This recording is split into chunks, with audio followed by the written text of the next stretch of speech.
as well. Our girls trained with Manchester City. Under 16 team is under 15s, and our girls were like more than capable of being there. I'm recording already. I don't want to lose any content.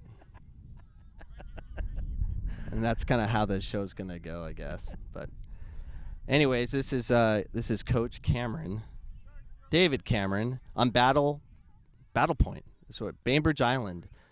And I'm here with Ian McCallum, the director of coaching for the Bainbridge Island Football Club, right? We're calling it football? Correct. Bainbridge Island FC, yep. Yeah, so I've known Ian for years. Every summer I come up here, I usually see you once or twice, occasionally on the ferry ride to downtown Seattle. You're going to a game today? My son is playing in a tournament this afternoon. Tournament? It's Friday, so what tournament? Starfire. We're driving back to Starfire. Back to Starfire, yeah. Is it cool enough? Are you guys can play now?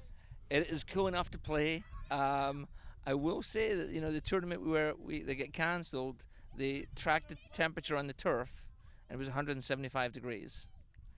And well, probably that's cool enough in Arizona. Yes, it's plenty cool enough. So my son Jack, for the ones that don't know, played with the 06s in a tournament at Starfire. Got one game in, and it was 95 degrees, but it's kind of humid. But yep. We're on turf, and apparently it was too hot, so they canceled the tournament. For someone from Phoenix, Arizona, we found that strange and weird because that was like a December for us. But we got one game in. That was good. But you guys probably cancel a lot of games because too much rain. We don't get that either. We don't get rain. We don't get anything. We need more facilities in Phoenix. But we were just talking before we kind of turned the camera on. So you're from Scotland. Whereabout are you from? Small island on the west coast. It's called Bute, B-U-T-E. And I grew up in a small town on Bute called Rothesay. Population of the island is about 5,000-6,000. I don't know how many kids are at school there, but the school's obviously very small. And 7 o'clock at night, you're either on the island or off the island because the ferry's shut down. And it was a great place to grow up. Oh, it's familiar. Familiar. Yeah. Familiar in the sense that from Bainbridge to Seattle, it's a 35-minute ferry ride, and from the port called Weems Bay to Rothesay, it was about a 35-minute ferry ride as well. Oh, wow. So before we go on, so what's going on behind us right now? We have one of our annual World Cup camps. Our technical director, Phil Avison, has been running this camp for about 20 years. And we do one in July and one in August. And I think it's probably the biggest selling camp in the whole of the island all summer long. Yeah, I tried to get my son in one time. We were midweek, but I couldn't get him to play because he didn't like playing soccer. That's Jet. But Phil, how long's Phil been with you here? Phil's been with the club over 20 years now. Maybe. So he's been here before you were here. Oh, absolutely, yeah. He came over from with the company, Soccer International or one of these companies. Yeah. I can't remember the name. I've been here since 2009, and he was still working with the company at that point. But the club had really structured a contract for him that worked for him. And then maybe the last 8+ years, he's been here full time. Like all of us Brits, married an American, living the dream, and he's here and loving life. Where's Phil from? He is from he's from England. He's a big Burnley fan. Ah. I don't know if he grew up in Burnley, but he is a huge Burnley fan. Not a fan. I'm a Villa fan. Aston Villa. The villains. They're always in trouble of relegation, but they had a good year last year. Yeah, we might lose a player though. Yeah. I don't like him though. I'm not a big fan. I'm not a big fan of Grealish. When I was, don't know why. I went to visit my in-laws who were in Birmingham, England, and of course he was on the Aston Villa side of Birmingham, and I had no idea. This is the first time I'd really been in Europe, and I was wearing a Birmingham hat, or excuse me, Aston Villa hat, in the mall on the wrong side, and this guy walks up and says something under his breath and hits my hat off. And I'm like, what the heck's going on? And my father-in-law's like, just pick it up, keep walking away. I'm like, he goes, we're on the wrong side. I'm like, what do you mean, wrong side of the tracks? Like, I almost got beat up by some hooligans from Birmingham. I had no idea, and they're like neighbors. It's very territorial. I mean, in Scotland, you've got Rangers and Celtic, and growing up as a kid, my parents wouldn't let me go to a Rangers-Celtic game until I was about 18, 19 years old. Just Too dangerous? Too dangerous, probably. The fighting, and it's not as bad now. I think we're a little more chilled out now, but certainly back in the 80s, you wouldn't want to take a kid to a game, really. Certainly my parents wouldn't let me go. So let's segue into the soccer culture. We're kind of talking about soccer culture of in Europe. So in Scotland, where you're from, in your small little island, you said was like 5,000-6,000. Yeah. Was there any specific players that came from that island that were amazing? There's been two standout players, and after my time, there's a lot of good players, but two who really kind of made it to high levels. One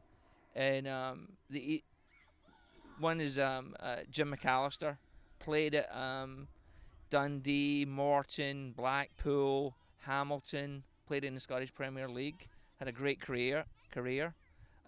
Still very connected with the community there, does a lot of things for the community.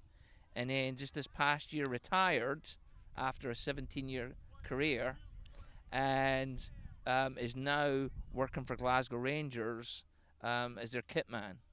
That's his kind of post playing career, and he'll be hanging out with Stevie G and all the professional players, going to Champions League games.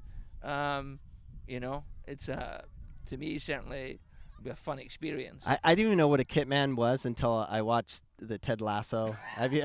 Yeah. Or hey, it could be elevated to an assistant coach. You never know. You never know. But in the men's game obviously is a bigger thing in the whole world. But Jane Ross, who also grew up on Bute, has played over 100 times for the Scottish national team. She started her career, I think, in Sweden or Norway, I can't remember. But then played for West Ham, Manchester City, Manchester United, and has just signed for Glasgow Rangers also. So comparatively, stupid B.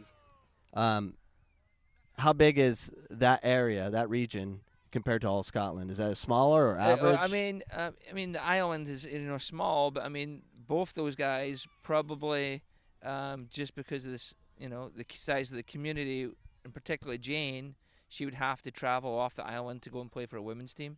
Right. I think she may have played in a town called Paisley, and I think Jim at an early played on the Morton youth team or some different youth teams. I can't quite remember, but they're probably the two most kind of distinguished, playing careers from the island. In the United States, you can't find a town of 5,000 or 6,000 that produce soccer players. It's just not going to happen. But how big is Scotland overall? Pretty small. I want to say 2 million. I would need to go and do my research on what the population is, but it's also like most of Europe now, where it's changed, where the demographics have changed so much. You could be a Brexit fan or a Remain fan, but now there's people from all over Europe are living in different countries. So and for Rossi, I don't know what it is now. I will know next year because my kid's supposed to go to school there for 5 months as part of an exchange. So I'll take him over and we'll see how things are. And say good luck. Yeah. You're looking forward to being an empty nester? Is that the goal? Well, there'll still be 2 in the house. And I think it's just, my parents are still there. They're getting up in age, and we want them just to have this experience. Being away from home, being responsible for himself, and, having that time with my parents. Well, I always talk about that. I'm watching the Euro Cup, and of course you have Italy. With Italy's like 48 million, and then England's quite big as well. But it's probably going to be about 40. Yeah, they're large countries with population, but then you have the smaller. Everyone else was like, 5, 6 million, 4 million. Who they're competing with, and they were competing and winning games. It was like I always check the population, just to see where they're at, and it's very interesting to see these small countries, Scotland being small as well. They're all smaller in Phoenix, Arizona, and where I have a problem with U.S. soccer, not to take this in that direction, but if we actually created more competition where regions like Phoenix could kind of do it a little differently, we wouldn't have to be governed by U.S. soccer, but we would want to compete with other regions, other states, and see who can do it better. Versus having one thinking group telling us this is how it's going to be done, versus let's all compete and see who can do it better and who can produce better talent. We need more. I think we need more competition, coaching wise. City versus what we do in Phoenix. We take teams. They won't play other Phoenix kids. They'll hide. They'll go state to state. They're a travel team, and we don't make State Cup significant anymore. It's like, oh, you won State Cup. Oh, we didn't play in State Cup. I'm like, okay. It seems strange to me. I mean, particularly when you look at high school soccer here, and the high school I went to, we didn't have high school soccer. I've never played a high school soccer game in my life. Partly, I think, because of the island piece, but also our two gym teachers at the high school were rugby guys.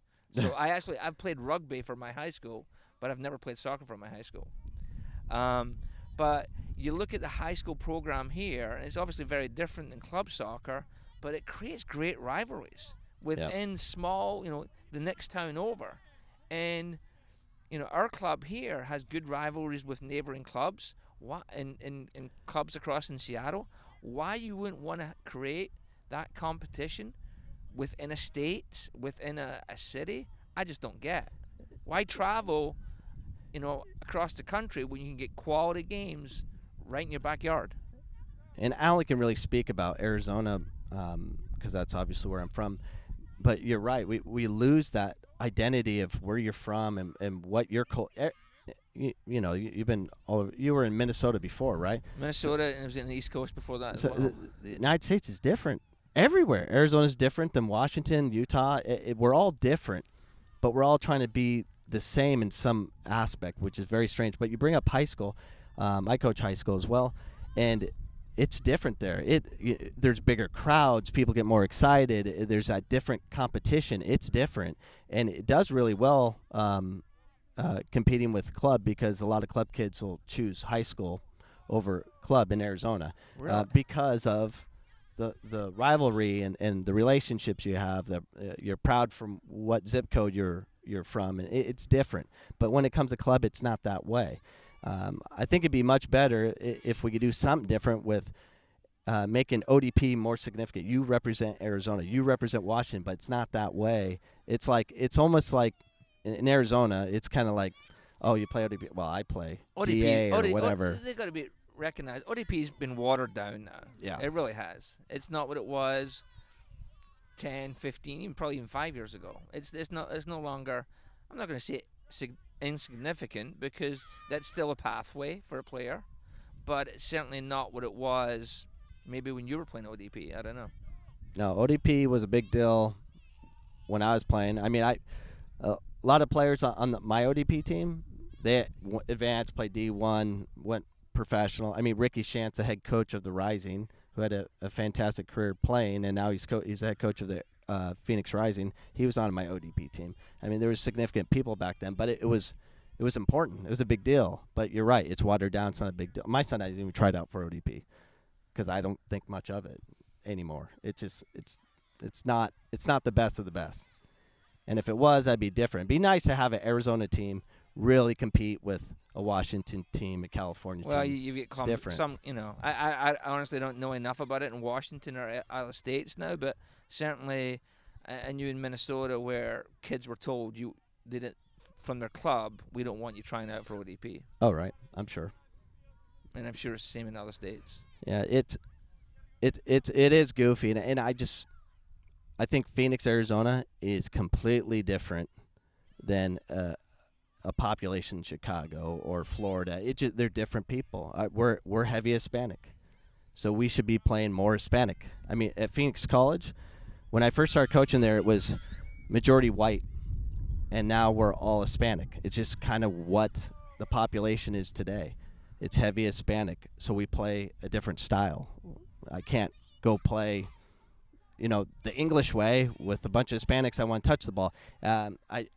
That's why I have a problem with keeping everything uniform. I think there needs to be. I don't know what the answer. I'm trying to find it. That's why I kind of do this podcast. I'm trying to figure out what is the answer. But I think taking areas of the country or wherever it may be, and maybe it's just a Phoenix, and they try something different where it's just different cities and say, you know what, let's try something different or explore something different. But we're not doing anything different other than we just create more rules and create more pathways to get there, but nothing really changes. It's the same people in charge. It's a cookie cutter kind of organization. But the hope is, that's why I like U.S. Club a little bit, because it created competition. Yep, sure. That was a big deal. That allows. I think that's why ECNL has been so successful on the girls' side. I think the competition piece keeps you on your toes. Yep. Are we doing the right thing within our organization? Are we trying to be the best organization that we can possibly be? And I don't know if U.S. Youth Soccer can say that right now. Over the last few years, maybe it's just better publicity, better marketing. I don't know. I don't know either. I have ideas, but I'm in the pursuit of figuring it out. I always say I know I'm wrong. I'm in the pursuit of trying to be less wrong, knowing I'll never figure it out. But I'd say Bainbridge, we play under Washington Youth Soccer, which is obviously within U.S. Youth Soccer, and but the league that we play in is an affiliated league run by bunch of great volunteers, and they do exactly what we need as a league. Our league is not run by Washington Youth Soccer. It's just an affiliation, but it's like stellar, really solid individuals who are pulling the league together. I don't know if there's other leagues like that. I don't know how the leagues in Phoenix work or Arizona, but certainly in Minnesota, it was like Minnesota Youth Soccer run the league here.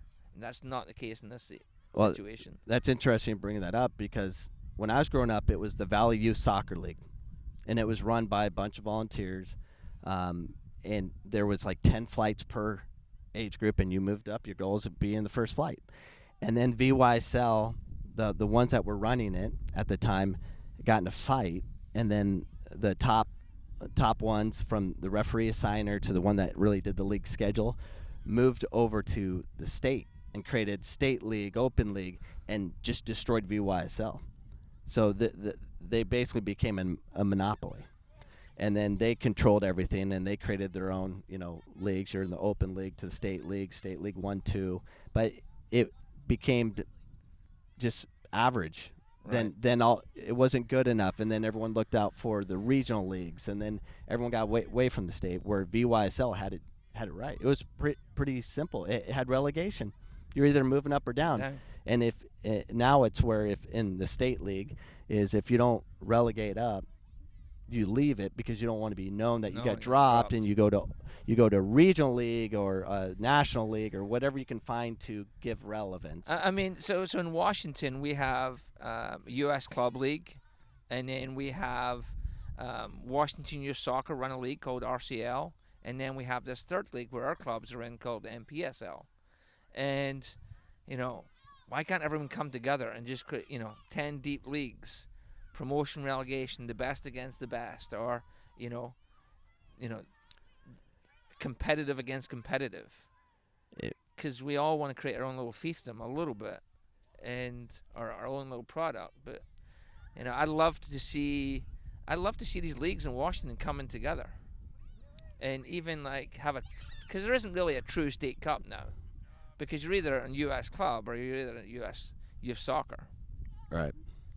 And that's a little bit of a shame, I feel. Yeah, it'd be nice to have a kind of like an open cup Yeah. format, Yep. like Perfect, they do yeah. here for the what do they call it? It's named after a guy. Oh yeah, U.S. Open Cup. I Yeah, can't the remember U.S. what Open Cup. What's 75 years old, but it gives everyone an opportunity, and it's always cool to see a team advance pretty far. Let's talk a little bit about Bainbridge Island, the most beautiful place in the United States to be a DOC. I mean, you're really blessed. I don't think you realize how blessed you are. Well, of course, I'm not here in the winter, so I have no idea. you know what? I'd say the winters are actually much milder than when I first came here. Yeah. So coaching here in the wintertime is a breeze. And obviously, having been in Minnesota before here, where you were indoors in the wintertime, it's easy, you know. So my kind of coaching journey was when I came to the States, I was working in the East Coast. My first son was born in New Jersey. Then we transitioned out of there. My second son was born in Minnesota, and my youngest son was born in Washington. And we've been here longer than any other location in the state in my time in the U.S. And I just love it here. I mean, like you said, it's a beautiful place. It's a great community. I feel as if our program, our club, is very well supported in the community, and we're just, we're putting together a good program. Well, I like what you say about everything you do here on your website, in particular the BIFC way, where you talk about the soccer intelligent factors. Can you talk a little bit about how comes first, vision, awareness, and the patterns you guys speak of? I think taking a step back there a little bit, I think our first objective is for the kids to love the game. We want, look up behind us here. We get some high school kids running camp, some college kids running camp. Phil's leading the camp. But you can hear the laughter, you can hear the joy, you can hear the fun. And that needs to be the starting point. I tell all my coaches, make them love it. And that's from the youngest age groups. Because they will get to a point where, kids will choose. Do I want to play soccer? Do I want to play lacrosse? Do I want to play baseball, basketball, whatever it may be? And I fully support the multi-sport athlete, or we fully support the multi-sport athlete. But when you have a population, the size we do, it's like, how do we get them continuing to play soccer and growing and developing? Well, you have to get them to love it first. Because then, once they love it, then they can take more ownership of it themselves. You'll see some of these kids out here. You'll see them out here 5 days a week on their own. Why? Because they love the game, and we've fostered that love, and now they're out here practicing on their own. So I think that's our starting point. Make them love it. And then ultimately our end product is we're not going to be a club that's developing MLS players, U.S. national team players. If we have a player like that, we'll want to progress that kid onto a higher level. And they can choose then if they want to go make that commitment to driving 90 minutes or taking a ferry to Seattle 4 or 5 days a week, whatever. But our objective is to make them love it, develop them as a player, and that comes from the soccer intelligence, game awareness, foot skills, leadership, all really just life skills. Because ultimately, as I said, we're not going to be producing national team players, but we want to create great adults, great high schoolers. And then when they go off to college, can they continue playing college? Can they continue playing as an adult? Can they come back as a parent and coach their own kids? I think that's where we're trying to get with our kids. And I think that's where everyone should take it. The goal should always be focused. Can you get the player or your son or daughter to love the game for a lifetime versus they have to play D1. They have to play at a certain level, have to play for a certain club versus the most important part is love the game for a lifetime. That's huge because they're eventually they're going to get cut. Yep. And how they deal with that. Do they decide, hey, I want to play over here because I love the game, or I'm never going to play again. And what you see more times than not is kids quit. Yeah. Especially soccer. Their first introduction to sports is typically soccer, and when they get to, 8th grade, entering high school, they'll choose something else. I see 8th grade is that key point, and I know different school districts, have either 9th grade or 10th grade as high school, but that's around about the key point where a kid's thinking about, okay, what do I enjoy? What do I love? What do I want to get better at? And where do I see myself when I enter high school? Am I going to be able to play high school level soccer? How strong is that high school? Or am I better at this sport or whatever? And so that's a difficult time for a kid, and a time that I think parents need to support their kids.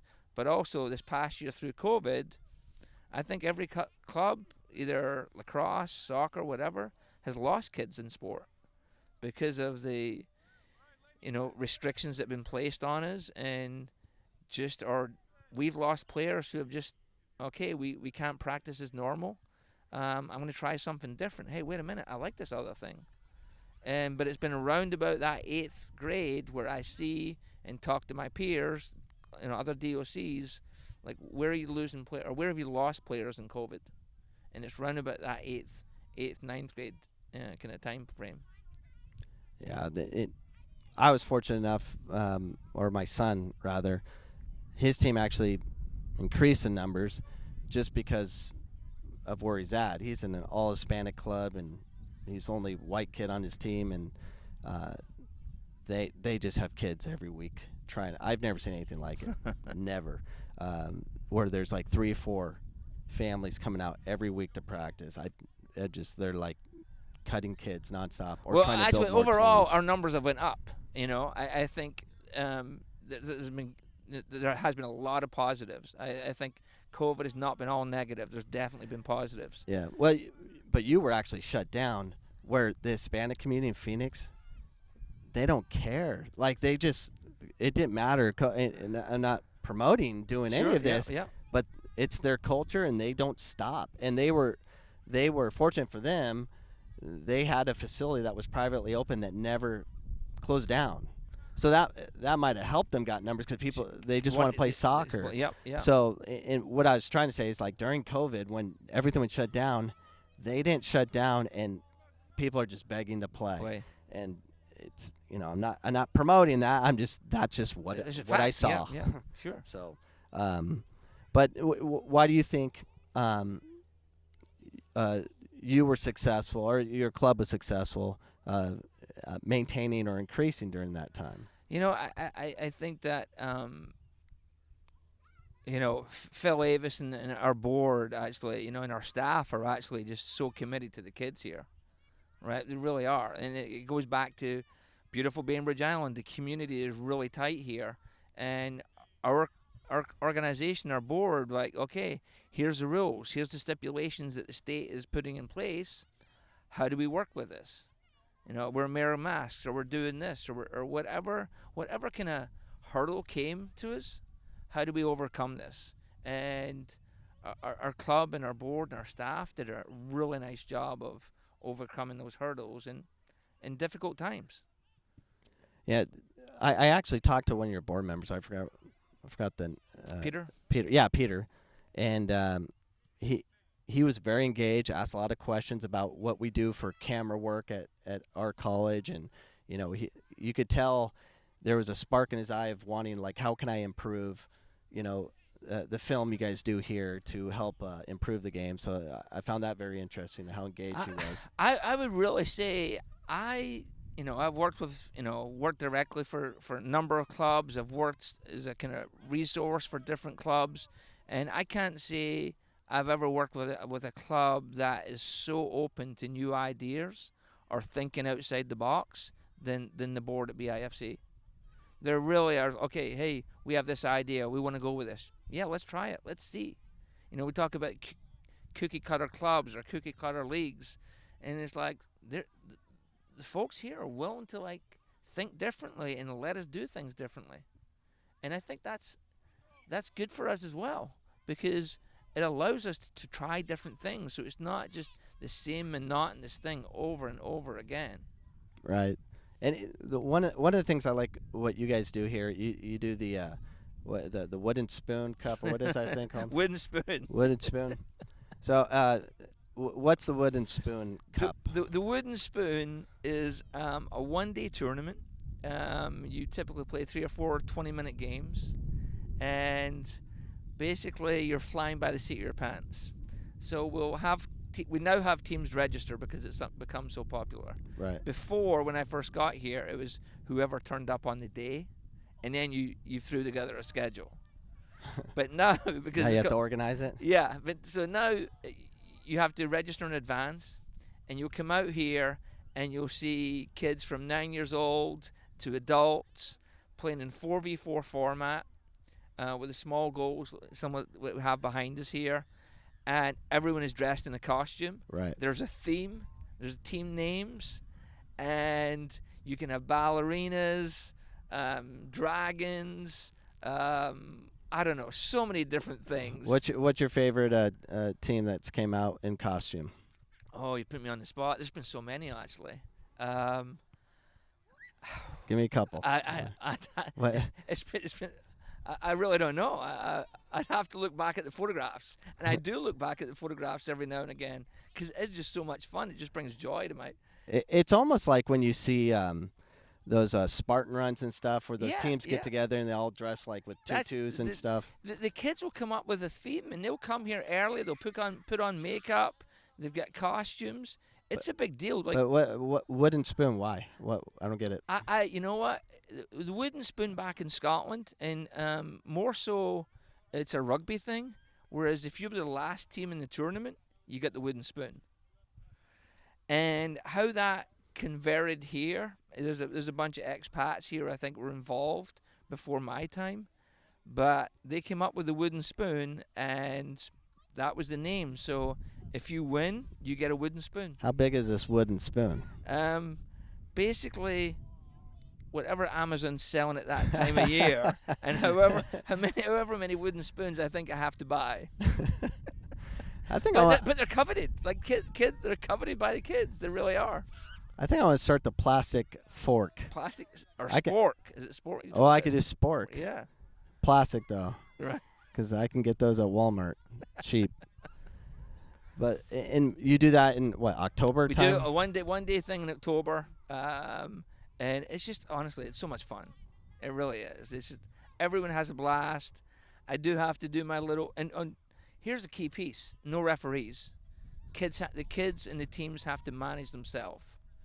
And of the 10 plus years that I've been running it, and I think it might have been going for about 20 years now, I've only had to step in a couple of times and say, okay.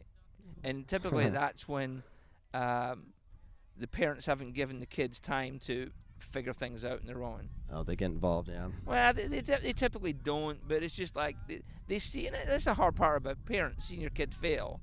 But seeing that the kids aren't quick enough to figure things out, and then they want to step in. Whereas as for me, each team sends me a captain, give me the score. If there's a disagreement, we discuss it, we make a decision, and we move on. And but it's a really nice format. It really is. I do a 3v3 tournament every year, and I used to do a couple, and I do a rock and roll tournament, and never had referees. And I'm on year like 17. I've done this forever. But we have the college kids just keeping score. They'll add a table, they just keep the score and give me what it is. But there's always one game that, we have to have college kids, all right, you're going to have to be a referee for this one. But there's only one or two out of, hundreds of games are being played. So I think officials, when they make a mistake and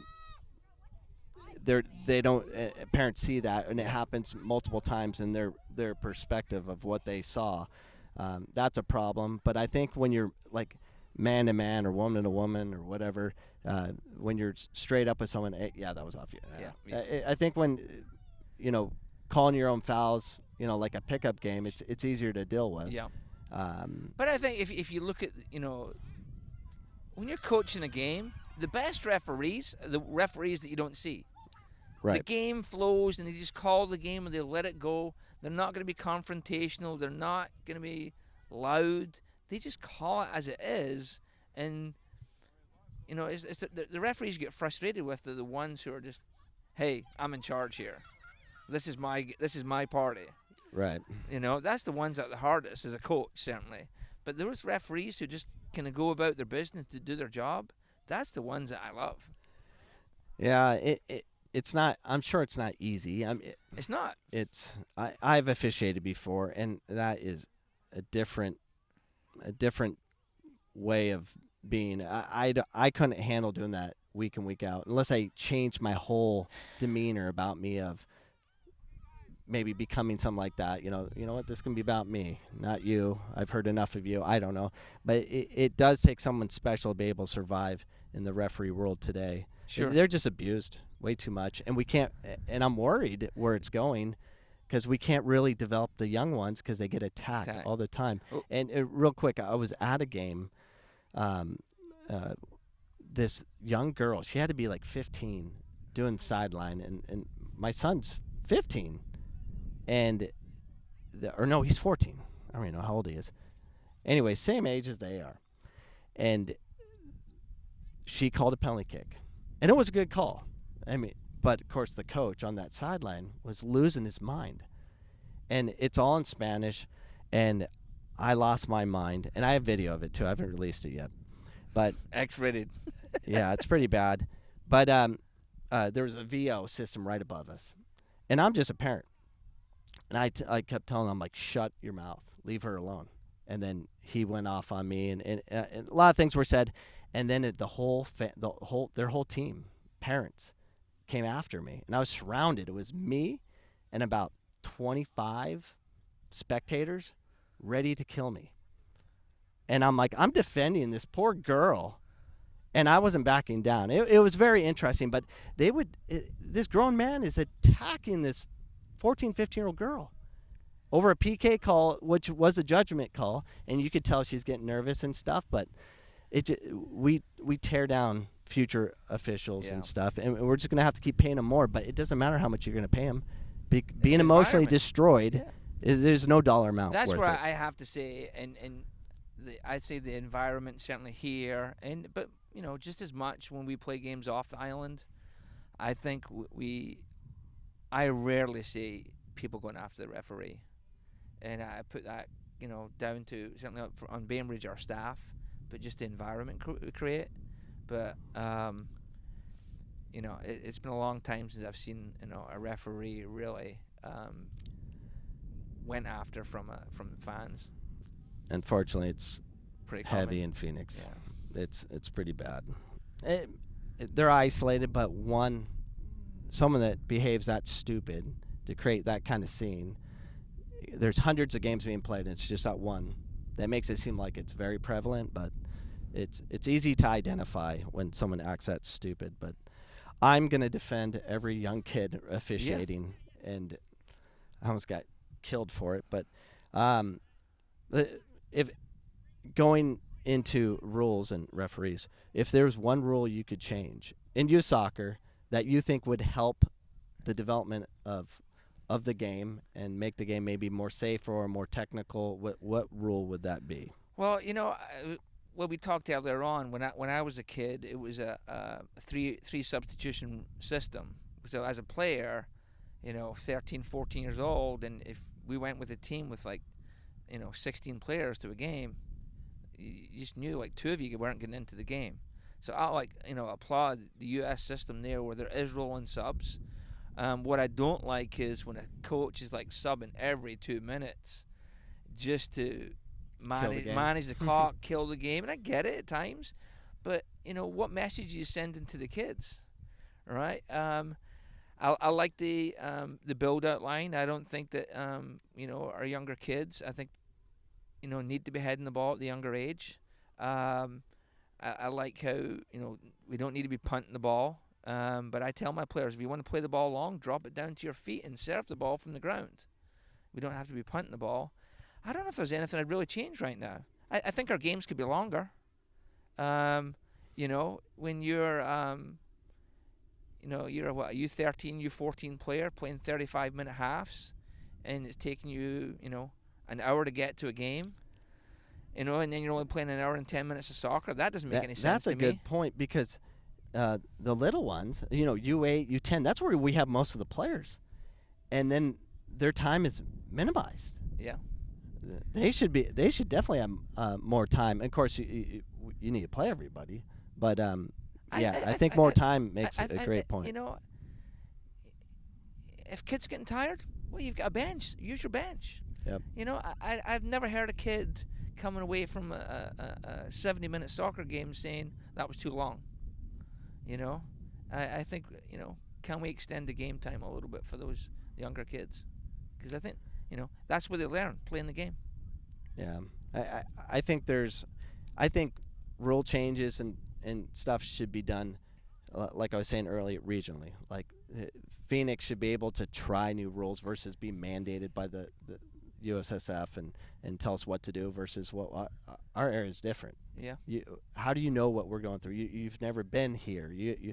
I guarantee there's U.S. Soccer doesn't know about at least 20 leagues in Arizona that no one knows about because it's not part of U.S. Soccer.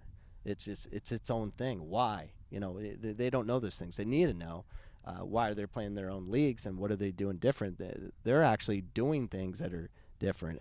And in the Hispanic community, every team has a girl on their team. And their rule is you can be a year older. But they're good. So, and I might not get this quite right, but I think in Scotland, you can have 3 players playing down an age group.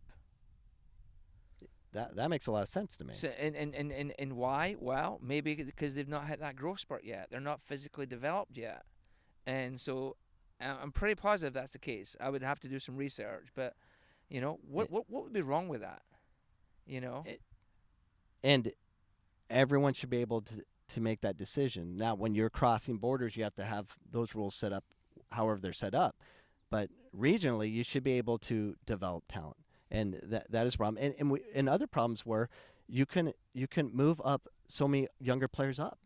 That's a current rule in Arizona. I don't know if is that a rule here? There's a kind of you only can have I think it's U14 and below. You're only allowed to have 3 younger players. That makes no sense to me. Yeah, I mean, it attacks the smaller clubs. Push them up if you can, and then there's smaller clubs who you have to, just because population wise, you have to play up. So I don't know. I mean, I think there used to be when I first got here, it was always you can't have more than 2 players playing up an age group. It's not really something I've followed. Who cares? Yeah. Our objective here is to place the kids in a position that's going to best suit the kid, irrespective of skill level or size or whatever. This kid should play at this level because that's the best competitive level for them. Now we get it right sometimes, or hopefully we get it more right than wrong. But the tryout process, there's always going to be some mistakes or some things you might change a year later. But we just want to place kids in the right spot where they're getting the right competition. Yeah, and I think a lot of rules from coming from the state or nationally, it always affects the smaller clubs. They always do weird things that affect smaller rules with their intent of we're trying to ensure the game's not being abused. I'm still not sold in why we've went to the calendar year. Oh yeah, that was devastating. Like I understand at the time the argument was, well, we'll be the same as the other countries so that our kids born in this year will play against other national teams. Well, you're just talking about national team players. What percentage of national team players is it in the whole population? The reason we did it was because of the school year, and what you're doing is dividing those kids away from their age, their friends at school. Yeah, I don't get it. Now there has been some good stuff come out of it because I think you've now got a bigger playing pool. But why do kids start playing the game in the first place? Because they want to be with their friends. And that age rule destroyed the smaller clubs in Phoenix. And at a competitive level where you're trying out for a select team or a competitive team, whatever you want to call it, I don't think it made that much of an impact because it made some kind of impact, but still ultimately you have to go and make that team. But for your in-house rec program where I just want to play with my friend, my classmate, the guy next to me in school, but you were born on December 31st and I was born January Yeah, you 1st. can't do it. Doesn't make any sense. Doesn't make any sense in any way, and nobody can argue that case for me because I just don't get it. No, it was devastating to see how many teams were destroyed. Like, I always been part of small clubs, and to see how, because we only had one team per age group, Right. sometimes two. And when you have the age group come in, half your team is wrong age. And so you have to somehow create another team in a small area so everyone got to absorb. I think that's why Arizona's kind of like RSL has all these teams throughout, because all these small clubs had to bow down to be part of them so they could share players, because they couldn't put teams together because of the age restrictions and changes. We moved our in-house program out of Washington Youth Soccer, and we basically first and second grade population-wise, we had to go first and second graders. Yeah. And now you get to be with your peers. Now you get to be we take friends requests. You know, who do you want to play with? Well, I want to play with my buddy. Right? Yeah. Let them play. Well, especially now, you know. Yeah. Everyone's been apart for Yep. a year and a half. You know, everything's online, so something like that is needed. So what's next for Bainbridge Island Football Club? What's next? We're you talked about VO cameras earlier on. We got a couple of VO cameras. We're filming our game, educating our coaches, and hopefully educating our players with that system. One of the great things we introduced in 2019, we took a group of about 50 to England, and just had the most amazing time. And we were supposed to go in 20. We were supposed to go in 21, and I'd be surprised if we were able to go in 22. But again, it was a cultural soccer experience. It was a great experience. We want to get that going again. We are introducing a college program, and it's mainly focused on Division 3 level colleges, that our players can be that academic student athlete, and getting them more exposure there, but just giving them more information on the Division 3 level program. Just continuing to have fun and keeping the kids busy. Yeah, it sure looks like you're doing that, and I'm going to find a way to come to the Spoon Cup, or the Wooden Spoon Cup. I'm just going to fly up with... How many? 4 on a team? 4 on a team. 4. So I need 3 buddies. 4, but you could have 6 there. You got out of breath. You got a little substitution. Well, I'll come with 3, and then you'll find me 3. 2 locals. Okay. Yeah. So I look forward to doing that. I appreciate your time, Ian. I know you got a lot to do. Just come back from Florida and stuff, and now you're dealing with me. But tell your son good luck today from Coach Cameron, and appreciate you allowing us to be at this great facility on Battle Point. But thank you for tuning in, and hope you guys join us for our next episode next week. And big thanks to Ian McCallum, the director of coaching at Bainbridge Island Football Club. And you can still get more of my podcasts on audio wherever audio podcasts are being delivered. But of course, please tune in live every Sunday, 7 p.m. Mountain Standard Time. Thank you. Thank you, Ian. Thank you. Pleasure. Oh, that'll work. Thank you, man. How long was that?